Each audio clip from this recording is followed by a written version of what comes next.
Right then, Tamers, welcome back to another deck profile video. In today's video I am showing off my version of Wargreymon, which is a deck I've had for many a year.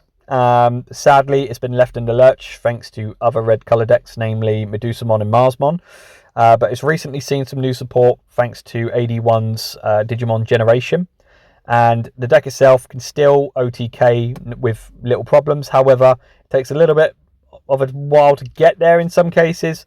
However, when it pulls off, it really does. But as always, we dive on into our Digi-Eggs, which in this case I've opted for draw elements.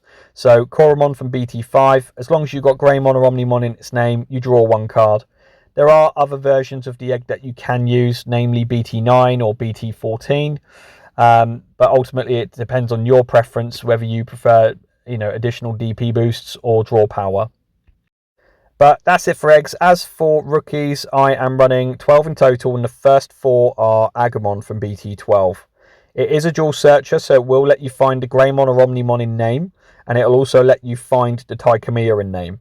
You add all of those relevant cards to your hand, you bottom deck everything else. But the all turns effect is also quite handy because it's an additional 1000 DP, so long as you have Greymon or Omnimon in name, but it's all turns and it's actually quite relevant to the game even now. But the next 4 that I'm running, no, it's not BT5's Agumon, which is another dual searcher, but in this case I'm running Agumon from BT14, namely because of the warp effect that it has as part of its start of main phase effect. As long as you have a Taikamiya in play, you're going to warp Digivolve into Greymon without paying any costs. So you're climbing that ladder as quickly as you can in order to encourage the OTK to take place.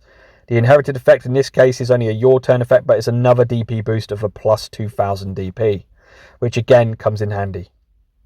But lastly, I am running 4 copies of Agumon X Antibody from BT9, which in this case reveals the top 3 cards of your deck. You add 1 card with Greymon or Omnimon in its name, and 1 X Antibody. That has to be the option card to your hand. Now you place everything else to the bottom of the deck. It comes with no inherited effects, but that's no matter.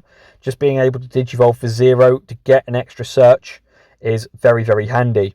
Let alone if you are bricking and this is the only card you have to play, you can still search. As for level 4s then, so I'm running 4 copies of Greymon from ST1. If you're not familiar with the Digimon card game, ST1 is the very, very first structure deck that was released as part of this game. Now, it doesn't really do anything, other than its inherited effect, which is still very good in this deck, which is security attack +1. As part of this and a variant lineup of Digimon in this deck, you can swing for 5 checks and you can swing for game. Now, the next 3 of them I'm running is Greymon X Antibody from BT9. Again, it's a champion level Digimon that doesn't really do anything, but its inherited effect is exceptional for this deck. Namely, the fact that it gives you a layer of protection. So long as you have 2 same level Digimon cards in its sources, it prevents you from being deleted or being bounced to your hand or your deck.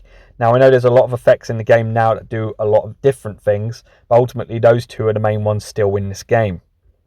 Right then, so last but not least is our Greymon X Antibody from BT11. Sadly, this card still remains on Bandai's hit list.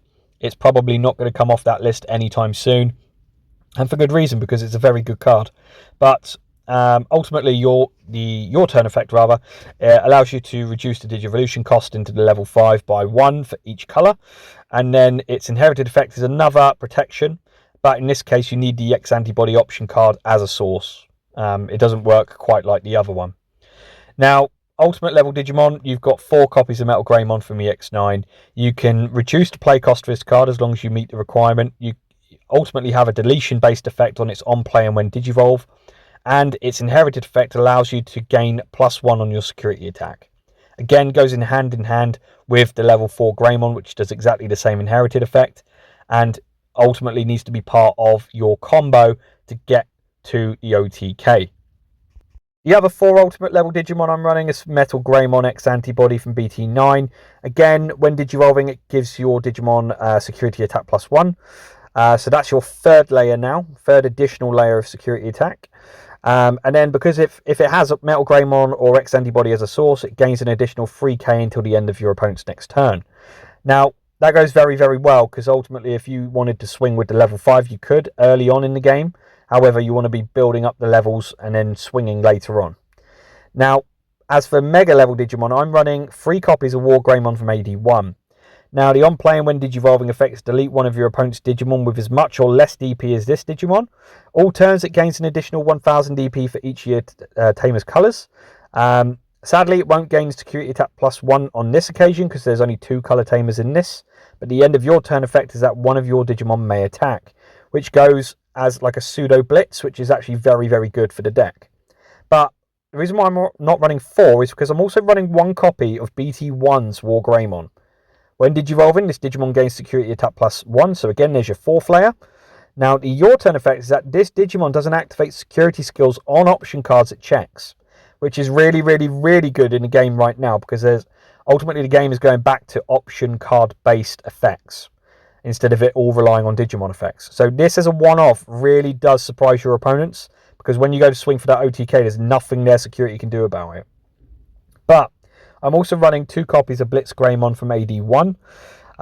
This comes with Alliance, Piercing, and Blocker. It's on playing when Digivolving. You de-Digivolve 3, one of your opponent's Digimon. And then basically, it's, you know, this Digimon becomes immune to Digimon effects until the end of your opponent's turn. The end of your turn effect does not apply here. We're not running any Alteresses in this deck. But again, the inherited effect is security attack +1, which goes hand in hand with our level 7s. Which in this case, I'm only running 2 copies of Omnimon X Antibody from BT20. Raid, Piercing, and Blocker, the on-playing when Digivolving. If Omnimon or X Antibody are in its sources, you choose one of both players' Digimon and then delete all the others. Then return one of your opponent's Digimon to the bottom of the deck. The end of your turn effect is once per turn, but one of your Digimon may gain Rush for the turn and then attacks a player without suspending. Now, if you get the right stack, basically you'd swing all the way up to Wargreymon, etc., Digivolve into this and then just swing for game. But Taikamiya here also leads up to an additional layer of security attack. It's our memory set for the deck, so always have this out in play if you can. But the your turn effect rather is all of your red Digimon with 4 or more Digivolution cards gain security attack +1, which you're guaranteed to have as soon as you get to your level 6s, especially if you've been raising from the breeding area. So we are running 4 of these in total to make sure that we get that additional layer, but I'm also running 2 copies of Callboy from BT9. Now, it's a reveal top 3 cards of your deck, and then you add 1 Digimon card with X Antibody in its traits, and then 1 option card with X Antibody in the traits as well. Now, you place everything else to the bottom of the deck, but the your turn effect is what's handy here. When you Digivolve into a same level Digimon, you can suspend this Tamer to draw 1 and gain 1 memory. There is a slight word errata, so it is always draw 1 now, then gain 1 memory. But the security effect, like all Tamers, you get to play it without paying the cost. Right then, so for option cards, I am running 1 copy of Crimson Blaze and 1 copy of Trident Gaia. They both deal with separate matters. Now, Crimson Blaze deals with wide boards and your opponent playing Digimon by effects for at least a turn. Now, Trident Gaia deals with much bigger issues, especially as we're seeing many of the level 6s in this game seemingly having immunity to Digimon effects. So, option cards are becoming a thing again, and these 2 are very, very good for this deck in a defensive manner. Now, I'm also running 3 copies of X Antibody from BT9. Again, if you know, Wargreymon, it can be bricky, let's face it, it always has been. But if you're struggling to climb the ladder with the amount of memory that you have, this is the next best card to have, because it lets you Digivolve for the cost, so it can be the same level or the next level, as long as it's got X Antibody in its traits, then you're fine. But the security effect as well allows you to gain a memory and add this card to your hand, which is also quite crucial. But then lastly, I'm running 3 copies of Red Memory Boost. It is a good search card. It lets you pick out 1 red Digimon card and then bottom deck everything else, but the delay effect of gaining 2 memory is absolutely crucial. Taikamiya alone cannot guarantee you an OTK for the turn.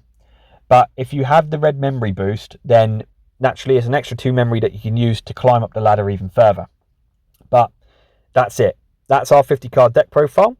And the deck profile can now be seen on the screen with a fancy new background.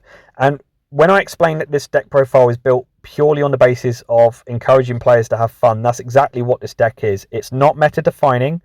It may top your local scenes, but it'll certainly go nowhere near the top 60s in regional events.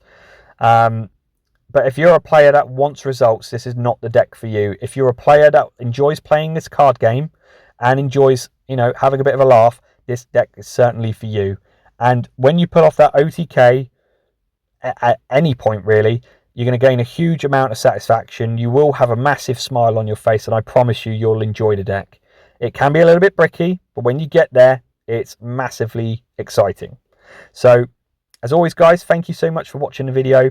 Hit that little like button if you enjoyed the profile, but otherwise, leave your thoughts and comments below. If you want to see more content, subscribe to the channel. But otherwise, I will see you all in the next video.